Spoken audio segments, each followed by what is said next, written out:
शिमला जी, राजस्थान से। राधा वल्लभ श्री। श्री हरिवंश महाराज श्री, आपके चरणों में कोटि कोटि प्रणाम। महाराज जी, मेरा प्रश्न ये है कि बीमार हो जाती हूँ तब पूजा माला सब छूट जाता है। महाराज जी, उस परिस्थिति में कैसे नाम जप माला का नियम पूरा क्यों हो? माला की क्या जरूरत है? राधा राधा राधा। बीमार हो जाए तो बढ़िया भजन होता है। एक तो शरीर में कष्ट है और दूसरा आप कोई सेवा नहीं करनी है, तो राधा राधा राधा राधा पुकारने पड़े पड़े उनको। किसी भी स्थिति में भजन नहीं छोड़ना है। बीमार से स्वस्थ हो जाओगे या मर जाओगे, दोनों मार्ग हैं। थोड़े दिन के लिए स्वस्थ भी हो सकते हो, फिर मर भी सकते हो। तो पता नहीं हम मरण वाली लाइन पर आ गए हैं। खुली बातें हैं, पता नहीं मृत्यु कितनी क्षण में आने वाली, तो हम उसका स्वागत करें। राधा राधा राधा राधा राधा। माला से भगवत प्राप्ति नहीं होती, नहाने धोने से भगवत प्राप्ति नहीं होती। बात समझना, शरीर स्वस्थ है नहा धो, नियम है। शरीर अस्वस्थ है, पड़े रहो, जो मिले पेट में डाल लो, राधा राधा राधा राधा राधा राधा। दवाई मिले दवाई पालो, नहीं मिल रहा तो श्री जी को पुकार पुकार के रो, मेरा कोई नहीं, काम बन जाएगा। सब दवाओं में जो शक्ति है वो भगवान के नाम से ही है। अगर नाम जपोगे तो बिना दवा के भी ठीक हो जाओगे, और ये नहीं ठीक होगा तो भवरोग ठीक हो जाएगा, प्रभु मिल जाएंगे। उज्जवल शर्मा जी, महाराज जी आपके चरणों में कोटि कोटि प्रणाम। गुरुदेव भगवान, कार्य करते समय मंत्र से अधिक ध्यान पूर्वक नाम जप करते बनता है। प्रश्न ये है कि सत्संग में मैंने सुना है कि स्वरूप मंत्र से ही प्राप्त होता है, नाम का फल मंत्र है। संशय ये आता है कि क्या कार्यरत रहते हुए भी मंत्र ही करना चाहिए, भले ही कम ध्यान आशीर्वाद फल पूर्वक हो? पर दृष्टि रखना छोड़ दो। कर्मण्ये वाधिकारस्ते मां फलेषु कदाचन। हमको सबसे बड़ा फल ये देखना है कि आराध्य देव से मन जुड़ा हुआ है कि नहीं। बातें देखनी, हमारी जिह्वा, हमारी श्रवणेन्द्री, हमारी प्रत्येक चेष्टा आराध्य देव से जुड़ी हुई कि नहीं, हमें ये फल चाहिए। जिसका लक्ष्य अखंड स्मृति होता है वो इन सब बातों को नहीं देखता। वो देखता है हम पद गा रहे हैं तो उनका गा रहे हैं, सेवा कर रहे हैं तो उनकी कर रहे हैं, नाम कर रहे हैं तो उनका कर रहे हैं, नृत्य कर रहे हैं तो उनके लिए कर रहे हैं, व्यापार कर रहे हैं तो उनके लिए। उनसे जुड़ना परम मंगल है, संसार से जुड़ना परम हानिकारक है। मत मेन चीज समझनी, पॉइंट पे रहोगे तो कभी दुख नहीं होगा। नहीं तो वाचिक जपने से 100 गुना फल उपांशु में है, उपांशु जपने से 1000 गुना फल मानसिक में। मानसिक होता नहीं तो खत्म हो गया भजन। हम अगर फलों की तरफ दृष्टि रखेंगे तो हमारा भजन सही नहीं हो पाएगा। हमें दृष्टि रखनी आराध्य देव से चित्त जोड़ना है। मुरारी पादार्पित चित्त वृत्ति, एक एक वृत्ति प्रभु में जुड़ रही, यही हमारा फल है। वर्तमान में हम प्रभु का स्मरण कर रहे, प्रभु का नाम जपते हुए, लीला गायन करते हुए, सेवा करते हुए, हमें यही। और स्मृति का जो फल होता है वो भवबंधन से मुक्त होकर भगवान की सेवा में जाना होता है। बात बन गई। ये सब जो बाल की खाल निकालना है ना, इससे ये होता है, इससे होता है, ये प्रारंभिक साधक को घसीटने के लिए है। तत्वतः उनका नाम, उनका रूप, उनका गुण, उनका लीला, ये हमारे चिंतन में चल रही, बस हमें और कुछ नहीं चाहिए। भगवद स्मृति ही सब साधना का सार है। हर समय स्मरण में डूबे हुए, इससे बड़ी सिद्धि क्या है। वही जब गाढ़ हो जाएगी, जिसे कहा जाता है तन्मयाहा, बात बन गई। तो हमें, अगर हम इस बातों में रहेंगे तो बड़ा संशय हो जाएगा, बहुत समस्याएं मन पैदा कर देगा कि अब पवित्र अवस्था नहीं, मंत्र जप सकते नहीं, और नाम का फल वो है नहीं, तो नाम में अश्रद्धा हो गई, मंत्र जपने का समय नहीं, सब गड़बड़ हो गया। हमें प्रभु से जुड़े रहना है, हमारी चित्त वृत्ति प्रभु में जुड़ी रहे। वो नाम के द्वारा, गुण के द्वारा, मंत्र के द्वारा, इनमें सबका फल क्या है? प्रभु से हम जुड़े हैं। बस ये बात ध्यान रखोगे ना तो बहुत आनंद रहेगा। और फल जो है, सबका फल है प्रीति। सब साधन कर यह फल सुंदर, प्रभुपद पंकज प्रीति निरंतर। फल में रस होता है ना, तो हमारी दृष्टि रस पर रहे। रस है प्रिया प्रीतम प्रभु है। अगर फल पर दृष्टि रहेगी तो बड़ा विक्षेप होगा, इसका फल ये होता है, इसका फल ये होता है, इसका अब ये करना चाहिए, हो नहीं रहा है, क्या करें, परेशान। कुछ मतलब नहीं, कुछ हो रहा है तो हम प्रभु के हैं, हम जुड़े हैं उनसे, बस इतने से सर्व मंगल हो जाएगा, है ना। गुरुदेव भगवान, अहंकार रहित भजन कैसे हो? अत्यंत दैन्यता और त्रिन्ते नीच भाव भजन स्वयं में करते कैसे आए? करते ही अहंकार नष्ट होता है। अहंकार प्रकृतिजन्य किसी को लेकर होता है। जैसे प्रकृतिजन्य शरीर को लेकर हम जवान हैं, हम बलवान हैं, हम रूपवान हैं, हम गुणवान हैं, हम विद्वान हैं, हम धनवान हैं, जो भी ये प्रकृतिजन्य जो अहंकार होता है, ये मलिन हृदय में होता है। जब मन निर्मल हो जाता है तो अहंकार रहित हो जाता है। खूब भजन करो, श्री जी का चिंतन करो, धीरे धीरे धीरे धीरे जब हृदय मलिनता दूर कर देगा तो वहीं तुम्हें दिखाई देने लगेगा कि सब प्रभु की कृपा संभाल रहे, प्रभु से चल रहा है। हम तो करता है ही नहीं। समझ में आया ना? करता भोगता भाव हटा, जीव मुक्त हो गया। ये बात, ये किसी क्रिया से नहीं जाता अहंकार।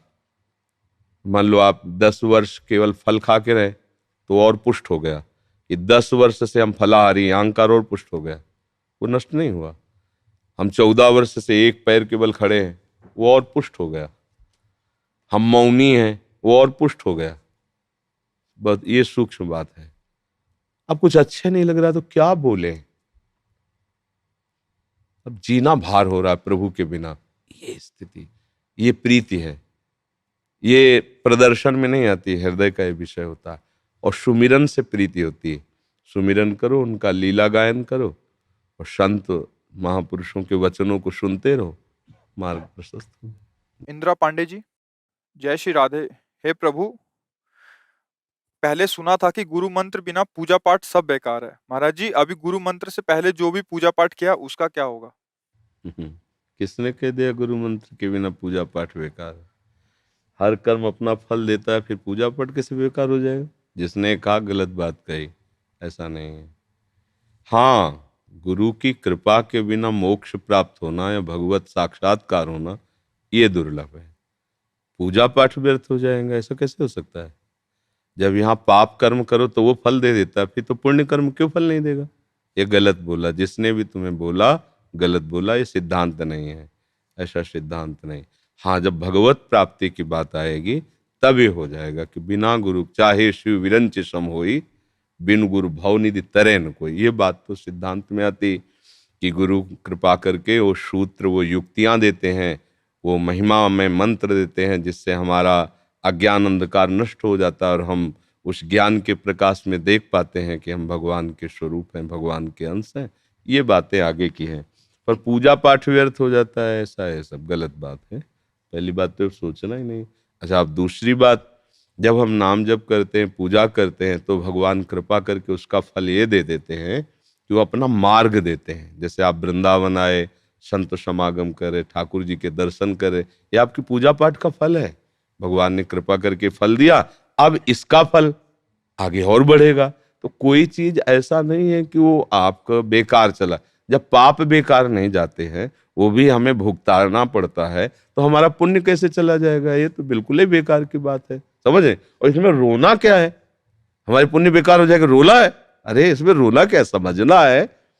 तुम तो ऐसे रो रहे हो जैसे तुम्हारे कोई छीन लिए गए हो, रुपए पैसे सब छीन लिए गए कि अब क्या करें, अभी तक जितना कमाया वो सब छीन गया।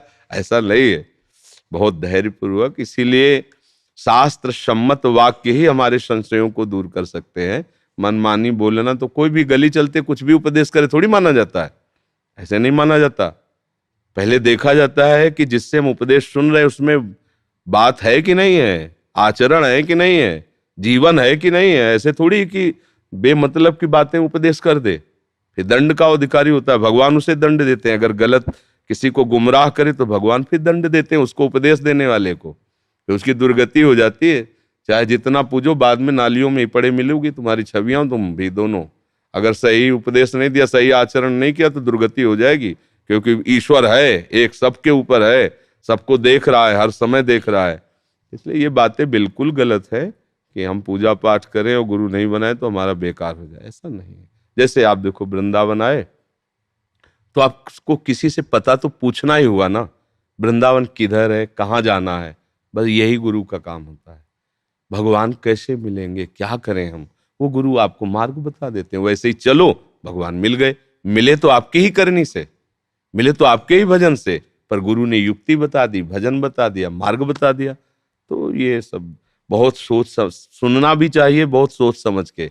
नहीं तो जैसे भोले भाले हैं, सुना वो परेशान हो रहे कि हमारा जो 10-20 रुपया की अगरबत्ती लगाई, 2-4 रुपया का लड्डू को भोग लो, सब बेकार चला गया, ऐसा मन में आता है। ऐसा बेकार नहीं गया, एक क्षण का भी किया हुआ पूजन भजन कभी व्यर्थ नहीं जाता। भगवान के प्रति किया हुआ कोई भी कार्य कभी व्यर्थ नहीं जाता है, ये बात समझ लो। बरखा जी दिल्ली से, श्री हरिवंश। कोटि कोटि वंदन महाराज जी। महाराज जी, हृदय में संताप क्लेश होता है जब चारों तरफ फैली मूढ़ता में आयु नाश होते जीवों को भ्रमित देखते हैं और अपने प्रियजन नजदीक में जो रहते हैं, अगर उनको समझाना भी चाहते हैं तो हमारा तिरस्कार करते हैं, मानना सुनना नहीं चाहते, पर हमें क्लेश होता है कि हम क्या करें उस परिस्थिति में। महाराज जी, हम उनको समझाना तो चाहते हैं। आप भी तो मूढ़ता में ही हो, दूसरों को मूढ़ देखकर आप संताप कर रहे हैं, तो आप भी तो मूढ़ता में हैं। आप कोई मूढ़ता से मुक्त हो गए क्या? एक गलत जगह खड़ा होकर के गलती को देख रहा है और एक गलती कर रहा है, बात तो दोनों की बराबर ही हुई ना। एक गलती करने में समय बर्बाद कर रहा है, एक गलती देखने में समय बर्बाद कर रहा है, दोनों एक ही गति को जा रहे हैं। मूढ़ता आप में भी है, मूढ़ता उनमें भी है। पहले आप अपनी मूढ़ता का त्याग करें तो बात समझ में आवे। अगर आप मूढ़ता का त्याग कर देंगे तो कोई मूढ़ है ही नहीं, एकमात्र भगवान सर्वत्र, खत्म हो गया खेल। आप अपनी मूढ़ता का त्याग करें, आप भगवान से प्रार्थना करें कि आपकी मूढ़ता नष्ट हो, आपका भजन निरंतर चले, तो हमारा हृदय खूब तृप्त है भजन में, तो हम जिससे भी बात करेंगे उसको शांति मिल जाएगी।